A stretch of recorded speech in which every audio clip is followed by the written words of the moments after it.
அப்படிதான் சொன்னாங்க. ஆமா. நீ பணப்பொட்டி மட்டும் எடுத்துறாதன்ட்டு. ரஸ்மாக்கு டைட்டில் வின் பண்ண சான்ஸ் இருக்கு.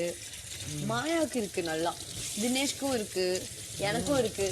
10 லட்சம் மேல போச்சுன்னா யாரையெல்லாம் பிசு தட்டுவான்னு எனக்கு தெரியும். 12 தாண்ட விட மாட்டாங்க. நேற்று நைட்டு பார்த்தீங்கன்னா விசித்ராவும் பூர்ணிமாவும் சமையல் கட்டில் நின்று பேசிகிட்டு இருக்காங்க. அப்போ பேசும்போது அர்ச்சனா வீட்டில் இருந்து பணப்பெட்டி எடுத்துகிட்டு வந்துடாதா அப்படிங்கிற மாதிரி சொல்லியிருக்காங்க போல இருக்கே அப்படின்னு விசித்ரா கேட்கும்போது, ஆமாங்க அவங்க டைட்டில் அடிக்கிறது கூட வாய்ப்பு இருக்குங்க.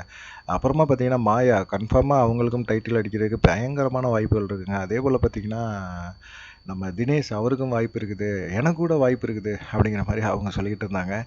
விசித்ரா வந்து எப்படியும் பணப்பெட்டி எடுத்துகிட்டு அவங்க கிளம்பிடுவாங்க அப்படிங்கிறது தெளிவாக தெரியுது. இருந்தாலும் இந்த விஷ்ணுவும் தினேஷும் கிட்ட பேசிகிட்டு இருக்கும்போது ஒரு விஷயத்த சொல்கிறாங்க.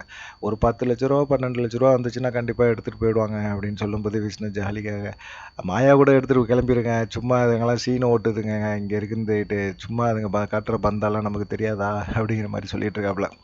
நேற்று நிக்சன் வந்து கேமில் வந்து ஜெயிச்சாப்புல 3 பாயிண்ட் வாங்கிட்டாப்புல. வாங்கினாலும் மொத்தமாக அவர் ஏற்கனவே ஒரு பாயிண்ட் வச்சுருந்தாப்புல. இப்போ 3 பாயிண்ட் மொத்தம் 4 பாயிண்ட் அவர் தான் முன்னணியில் இருக்கிறாப்புல. ஆனால் நேற்று அவர் பண்ண ஒரு எச்ச வேலை இருக்குல்ல, அதுக்கு வந்து விஷ்ணு வர்மா, விஜய் வர்மா, அப்புறமா மாயா இவங்க எல்லாமே பார்த்தீங்கன்னா ஒத்தாசையாக இருந்தாங்க. அதுதான் பார்க்கும்போது மனசு கஷ்டமாக இருந்துச்சு.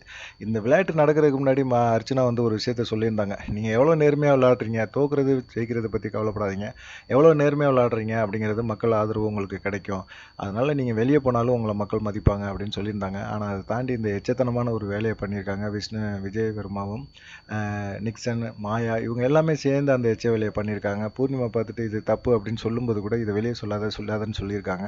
அந்த கார்டை எலிமினேஷன் கார்டை வந்து கரெக்டாக விஜயவர்மா நிக்சனுக்கு எடுக்க சொல்லி கொடுத்தாரு.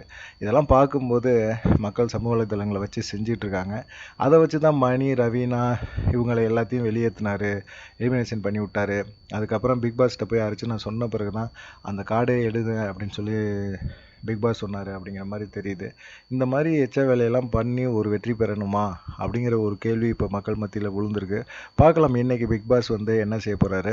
அதை தாண்டி பார்த்தீங்கன்னா கமல்ஹாசன் இதுக்கு ஒரு குறும்படம் போட்டு காட்டி நிக்சனை வச்சு வெளுப்பாரா, இல்லை நிக்சன் இந்த வாரம் எலிமினேஷன் ஆவாரா, டாஸ்க்லாம் ஜெயிச்சா அவர் டிக்கெட் ஃபினாலேக்கு போயிட்டார் அப்படின்னா அவர் எலிமினேஷன்லேருந்து தப்பிச்சிருவார் அப்படிங்கிற மாதிரி சொல்கிறாங்க.